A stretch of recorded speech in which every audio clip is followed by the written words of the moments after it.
Évangile de Matthieu, chapitre 26. Les chefs décident de faire mourir Jésus. Quand Jésus a fini d'enseigner tout cela, il dit à ses disciples : « Vous le savez, dans 2 jours, c'est la fête de la Pâque. Le Fils de l'homme va être livré pour qu'on le cloue sur une croix. » Alors les chefs des prêtres et les anciens du peuple se réunissent dans le palais de Caïphe, le grand prêtre. Ils décident d'arrêter Jésus en secret et de le faire mourir. Ils disent : « Il ne faut pas l'arrêter pendant la fête, sinon le peuple va se révolter. » Une femme met du parfum sur la tête de Jésus. Jésus est à Béthanie, dans la maison de Simon le lépreux.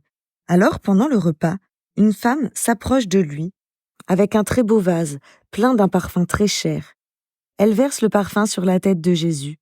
Quand les disciples voient cela, ils ne sont pas contents du tout et ils disent : « Elle a gaspillé ce parfum, pourquoi ?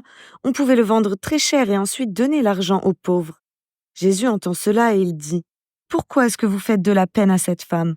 Ce qu'elle a fait pour moi est une bonne action. Vous aurez toujours des pauvres avec vous, mais moi, vous ne m'aurez pas toujours. Elle a mis du parfum sur mon corps. D'avance, elle m'a préparé pour la tombe. Je vous le dis, c'est la vérité.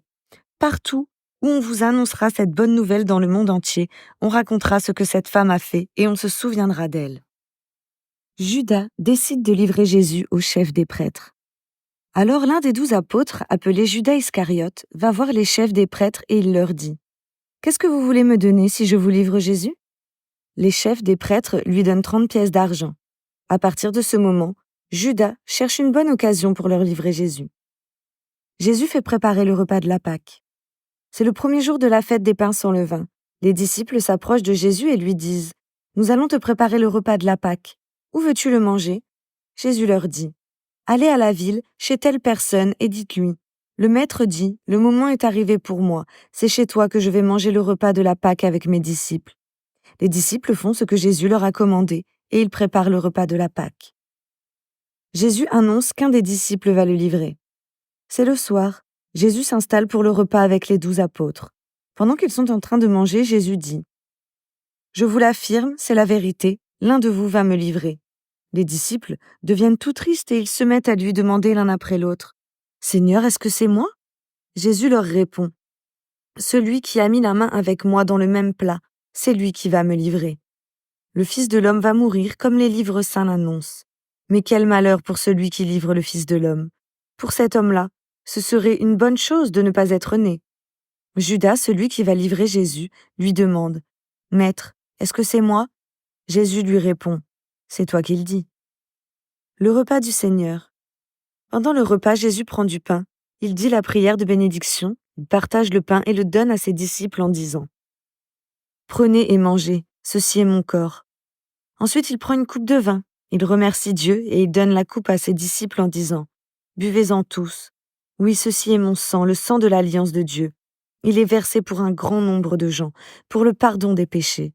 Je vous le dis, je ne boirai plus de ce vin jusqu'au jour où je boirai le vin nouveau avec vous dans le royaume de mon Père. » Jésus annonce l'abandon de Pierre. Ils chantent les psaumes de la fête.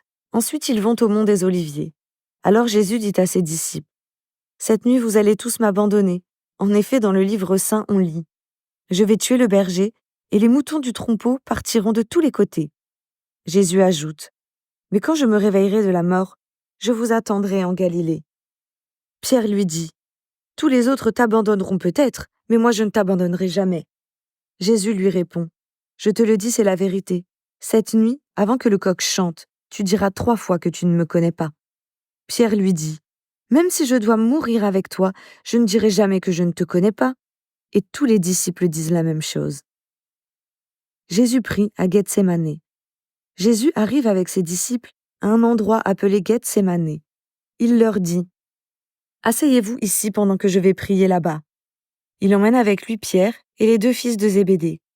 Il commence à être triste et très effrayé. Alors il leur dit : « Mon cœur est triste jusqu'à mourir. Restez ici, restez éveillés avec moi. » Il va un peu plus loin. Il se jette par terre, le front contre le sol, et il prie en disant : « Mon Père, si c'est possible, éloigne de moi cette coupe de souffrance. Pourtant, ne fais pas comme je veux, mais comme tu veux. » Jésus revient vers les 3 disciples et les trouve endormis. Il dit à Pierre : « Vous n'avez pas pu rester éveillés avec moi, même pendant 1 heure ? Restez éveillés et priez pour pouvoir résister quand l'esprit du mal vous tentera. Vous désirez faire le bien, mais vous n'avez pas la force de résister au mal. Une deuxième fois, Jésus va plus loin et il prie en disant « Mon Père, si tu ne peux pas éloigner cette coupe de moi, si je dois la boire, fais que j'obéisse à ta volonté. » Il revient encore vers les disciples et les trouve endormis. Ils ne peuvent pas garder leurs yeux ouverts. Jésus les quitte, il s'éloigne encore. Et pour la troisième fois, il prie en disant les mêmes paroles. Ensuite, il revient vers les disciples et leur dit « Vous dormez encore et vous vous reposez ? Attention, c'est le moment. Le Fils de l'homme va être livré aux pécheurs. Levez-vous. Allons. Voyez, l'homme qui me livre est arrivé. » Jésus est arrêté. Pendant que Jésus dit cela, Judas, l'un des 12 apôtres, arrive. Il y a avec lui une foule nombreuse de gens avec des armes et des bâtons. Ils viennent de la part des chefs des prêtres et des anciens du peuple. Judas, celui qui livre Jésus, a déjà expliqué à la foule ce qu'il va faire. Il leur a dit « L'homme que je vais embrasser, c'est lui, arrêtez-le. » Judas s'approche tout de suite de Jésus en disant « Salut maître !» et il l'embrasse. Jésus lui répond « Mon ami, fais ce que tu dois faire. » Alors les gens s'approchent, ils mettent la main sur Jésus et ils l'arrêtent. Un des disciples de Jésus prend son épée. Il attaque le serviteur du grand prêtre et lui coupe l'oreille. Jésus lui dit « Remets ton épée à sa place.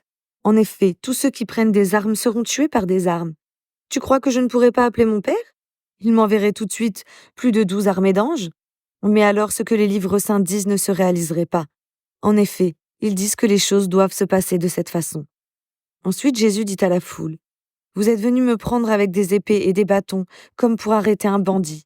Tous les jours j'étais assis dans le temple et j'enseignais. Pourtant vous ne m'avez pas arrêté. Tout cela réalise ce que les prophètes ont dit dans les livres saints. » Alors tous les disciples abandonnèrent Jésus et ils partirent en courant. Jésus devant le tribunal religieux. Ceux qui ont arrêté Jésus l'emmenèrent chez Caïphe le grand prêtre. Là, les maîtres de la loi et les anciens sont réunis. Pierre suit Jésus de loin, jusqu'à la cour de la maison du grand prêtre. Il entre dans la cour et il s'assoit avec les serviteurs. Il veut voir comment cela va finir. Les chefs des prêtres et tout le tribunal religieux cherchent une fausse raison d'accuser Jésus pour le condamner à mort. Mais ils n'en trouvent pas. Pourtant, beaucoup de faux témoins viennent dire des mensonges contre Jésus. À la fin, 2 hommes arrivent et ils disent « Cet homme a dit « Je peux détruire le temple de Dieu et le reconstruire en 3 jours. » Alors le grand prêtre se lève et il dit à Jésus « Tu ne réponds rien ? Qu'est-ce que ces gens disent contre toi ?» Mais Jésus se tait. Le grand prêtre lui dit « Au nom du Dieu vivant, je te demande de répondre. Est-ce que tu es le Messie, le Fils de Dieu ?» Jésus lui répond « C'est toi qui le dis. Mais je vous l'affirme, à partir de maintenant, vous verrez le Fils de l'homme assis à droite du Tout-Puissant. Il viendra sur les nuages du ciel. » Alors le grand prêtre déchire ses vêtements et dit « Il a insulté Dieu. Nous n'avons plus besoin de témoins. Vous venez d'entendre l'insulte. Qu'est-ce que vous en pensez ?»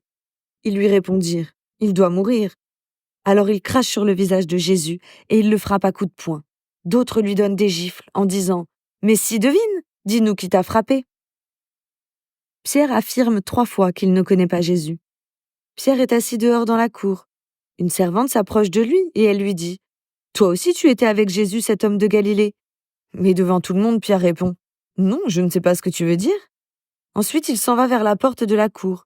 Une autre servante le voit et elle dit à ceux qui sont là « Celui-ci était avec Jésus de Nazareth. » Encore une fois, Pierre répond « Non, je ne connais pas cet homme, je le jure. » Un peu plus tard, ceux qui sont là s'approchent de Pierre et ils disent « Sûrement tu es un disciple, toi aussi. En effet, on le reconnaît à ta façon de parler. » Alors Pierre se met à dire « Que Dieu me punisse si je mens, je ne connais pas cet homme, je le jure. » Et au même moment, un coq chante. Pierre se souvient que Jésus lui a dit « Avant que le coq chante, tu diras 3 fois que tu ne me connais pas. » Pierre sort de la cour et il pleure beaucoup.